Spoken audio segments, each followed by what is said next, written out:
Mes salutations au peuple africain et de l'État congolais, au peuple gabonais, mon pays. Je vous souhaite à tous et à toutes une bonne, heureuse année 2026.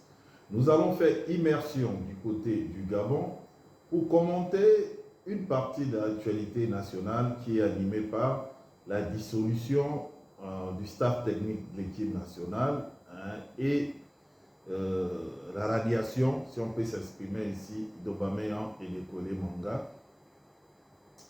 Un nouveau gouvernement a été mis au Gabon. Je viendrai là-dessus pour faire mon commentaire et mon analyse sur le nouveau gouvernement. Aujourd'hui, je veux parler de l'équipe nationale. Je pense qu'une fois de plus, au niveau du président de la République, il y a un entourage qui est assez complexe. Complexe pourquoi? Parce que je ne comprends pas trop, je n'arrive pas à identifier en fait quelles sont les velléités de son entourage.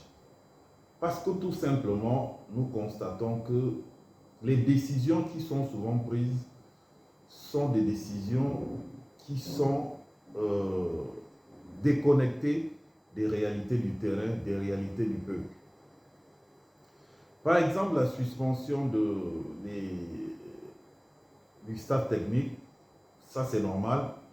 Un staff technique qui ne fait pas de résultats, la première formule, le premier réflexe de tout pays ou tout club, c'est de virer le coach avec tout son staff technique.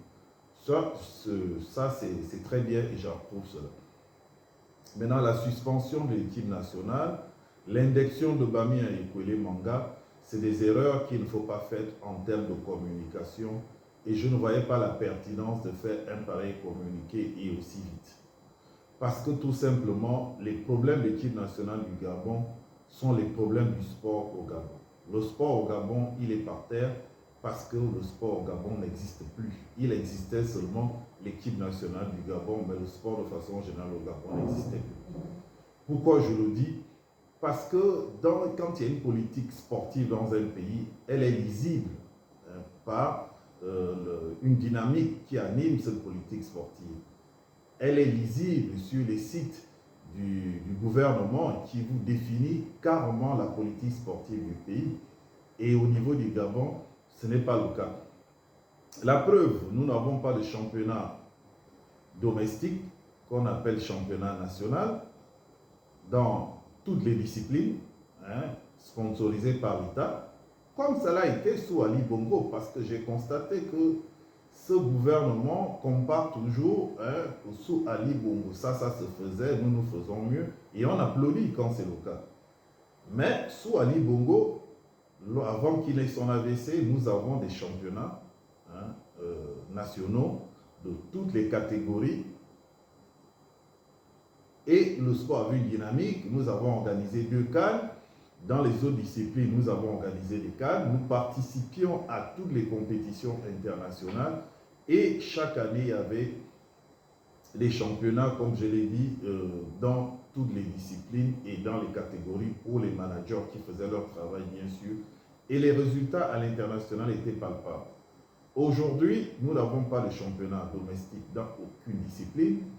Nous n'avons pas de budget de formation qu'on doit attribuer aux différentes fédérations et au niveau du ministère, mettre une politique de formation en place, ce qui est indispensable parce que c'est grâce à la formation qu'on a les résultats. Ce budget est inexistant. Comment voulez-vous avoir des résultats en équipe nationale? L'équipe nationale, c'est la finalité d'un travail qui est fait en amont. Donc le véritable problème au sport au Gabon est celui-là, c'est-à-dire qu'il faut reprendre les bases, c'est-à-dire financer la formation dans toutes les disciplines, financer les championnats domestiques, minime, cadet, junior, senior, etc. Remettre en place des infrastructures sportives adéquates, ce qui n'existe plus, et remettre en place aussi de façon dynamique les jeux scolaires et universitaires comme ça se faisait à l'époque.